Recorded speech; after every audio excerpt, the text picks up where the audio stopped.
People who say they only follow the Quran and not the Hadith are kidding themselves. They're kidding themselves on multiple levels. One, because they don't realize how they've been influenced by Orientalist scholarship. Okay, Orientalist scholarship of Islam, when they first encountered Islam, they automatically assumed right from the beginning that the Hadith were just not even worth listening to. Just a bunch of stories, whispered down the lane, oral tradition, not reliable, right? Only very recently have they started to figure out what we've known for 1400 years, that we have an extremely rigorous, in fact, unprecedented methodology and discipline that's dedicated to sorting out the authentic Hadith from the inauthentic Hadith. Okay, so that's one level in which they're kidding themselves. The second level is that I've never met anybody who claimed to follow the Quran that really knew the Quran very well. And one would assume that if you're going to say that, you know what, I'm going to just leave the Hadith, I'm not going to listen to the Hadith, I'm only going to listen to the Quran and obey the Quran, you better be hafiz of the Quran. You better know the Quran in and out like the back of your hand. And really what I found is the opposite. The people who claim to only follow the Quran, they know the Quran so poorly. Really what it is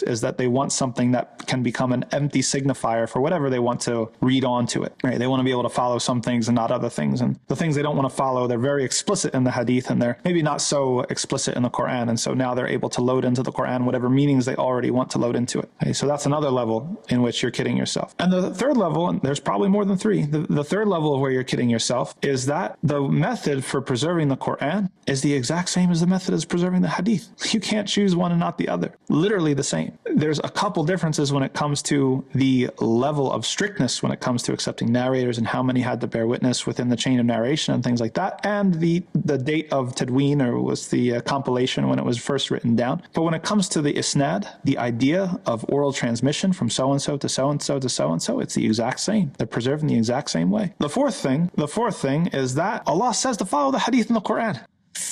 I'm sorry, there's nowhere else to turn, right? He says in Surah Al-Hashr, وَمَا أَتَاكُمُ الرَّسُولُ فَخُذُوهُ, right? Whatever the Prophet ﷺ gives you, then take it. And someone's going to say, no, it's just about jihad and this or that. No, he said it, right? Al-ibra bi umum al-lafz, wala bi khusus al-sabab, right? We say in Arabic is that what matters is the general wording of it and not the specific occasion that caused the revelation. Yes, it's talking in a certain context about a specific thing, but Allah subhanahu wa ta'ala could have used very specific language in that ayah, and he didn't. He used very general language, right? It's like you come to me and you're saying, well, we've got Eid is coming up.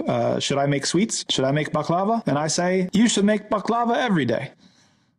Right? I responded to your specific question with a general response, right? And by the way, baklava is my favorite. So, you know, it's a true story. So, yeah, so Allah said it in the Quran right there. Whatever the Prophet ﷺ gives you, take it. Fifth thing, and we'll end here because we could keep going all day, is that there's things that Allah subhanahu wa ta'ala orders you to do in the Quran, that there's no way you know how to do them except by the Hadith, right? مَا لَا يُتِمُّ وَاجِبٌ إِلَّا بِهِ فَوَاجِبٌ فَحْرِصْ عَلَى طِلَابِهِ. The poet says when they're talking about things, if Allah subhanahu wa ta'ala is going to command you with something, He's going to hold you accountable for the fulfillment of that thing, then it would be unjust of Allah subhanahu wa ta'ala to not give you the guidance for how to do that thing, or to leave that guidance somewhere and then to let it get lost into history and these sorts of things, right? Allah isn't playing around, and you shouldn't play around either.